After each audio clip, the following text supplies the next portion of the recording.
We were speaking with Janet Yellen yesterday, is this whole idea of putting a cap on the price of Russian oil. Sri Mulyani, just minutes ago, sitting in that chair where you are now, told me, look, okay, theoretically, it's a doable idea, but it's actually unrealistic. What do you think? Well, look, I mean, we'll be having conversations today, and let's see where these conversations lead us. But ultimately, in terms of stabilizing the price of oil, the best way to do it is to boost supply.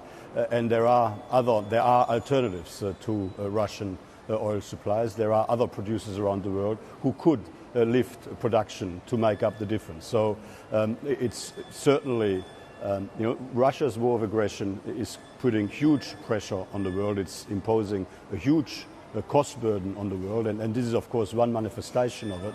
And it's really important that the rest of the world sticks together, works together to help soften some of that impact.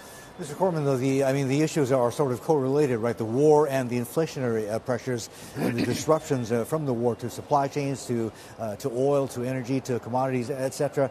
And a price cap, even if there are other ways to try and increase supply, a price cap on Russian oil, would that not achieve both ends? I mean, one, it would, I guess it depends really on the level, right?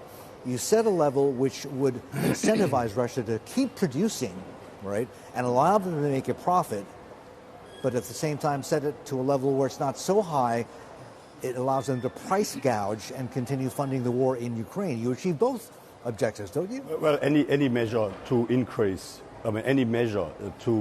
supply will bring down the price of oil and will have that desired effect. What the precise and the best mechanism will be in order to achieve that will, of course, be subject to the conversations today. But my main message is there are options available to the world in the context of an open global market economy where through increased production from other sources we can make up some of that difference and we can help ensure that the price stabilizes at a more appropriate level.